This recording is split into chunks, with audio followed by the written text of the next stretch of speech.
Station 38, Statue of the Blessed Virgin Mary. We're now standing in front of the statue of the Blessed Virgin Mary, where she is depicted traditionally and reverently. That is, she's dressed in white and her hands are joined in prayer, a posture that reflects her deep devotion to God. Above her is an arch adorned with stars. It points to Mary's ancient role as a heavenly guide. Earlier, we reflected on why she is called the Morning Star. Here, the stars remind us of another title. She is also known as Star of the Sea, or Stella Maris. This is because sailors could navigate through the night by using the stars as their guide. This title, Star of the Sea, is a poetic way of indicating her role in guiding us safely through life's storms, leading us always to her Son.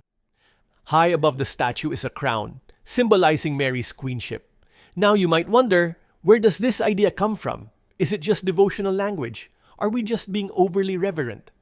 Actually, it's rooted in biblical tradition, specifically in the royal customs of the Davidic kingdom of ancient Israel. In the Old Testament, it wasn't the wife of the king who was crowned queen, it was the king's mother.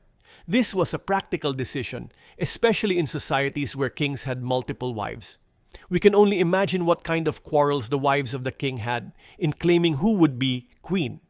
To avoid disputes over which wife should be queen, the mother of the king was made the queen instead.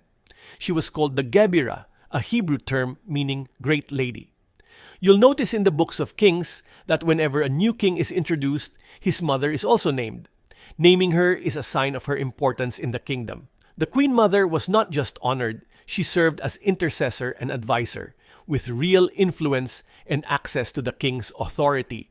She also had access to the treasury of the kingdom. Because Jesus is the king in the line of David and follows the Davidic traditions, Mary is rightly honored as queen in his kingdom.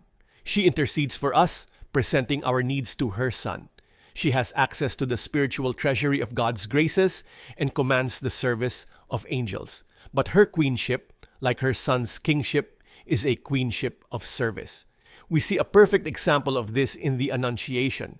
When the angel Gabriel told Mary that she would be the mother of the Messiah, she would have understood that she would one day be queen. But Mary didn't seek recognition or glory. She didn't make an announcement or host a celebration with her friends.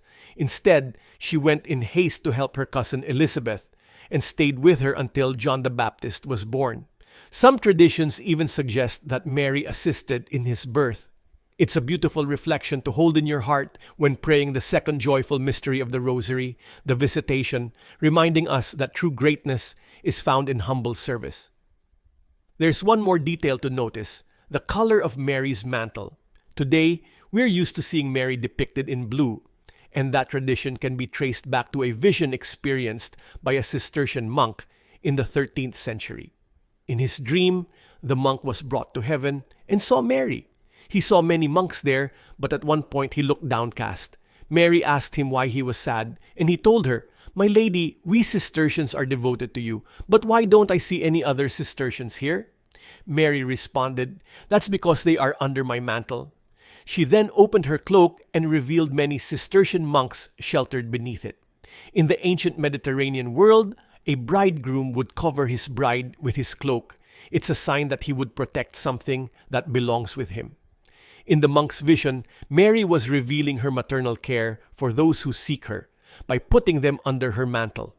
The story of this dream became popular, and artists were inspired to paint people under Mary's mantle. Rich people commissioned painters to include them and their families under Mary's mantle. But as demand grew, these mantles grew wider and wider to fit more and more people. Eventually, artists began painting Mary's mantle in blue to represent the sky so that all humanity could find shelter beneath it. They even added stars so that it wouldn't be mistaken for anything else but the sky. And this image isn't just symbolic. 300 years later, in 1531, when the miraculous image of Our Lady of Guadalupe appeared on the tilma of Juan Diego, it shows Mary wearing a blue mantle adorned with stars. In that moment, it was as if Mary confirmed the truth of the 13th century vision, showing us that she truly is our queen and our protector, and that all who seek her intercession will find a place beneath her mantle. Let's now bring our eyes to the next station. From where you are, turn your body to the right so that you are facing the stained glass of Pentecost. We will focus on the small quatrefoil stained glass above it.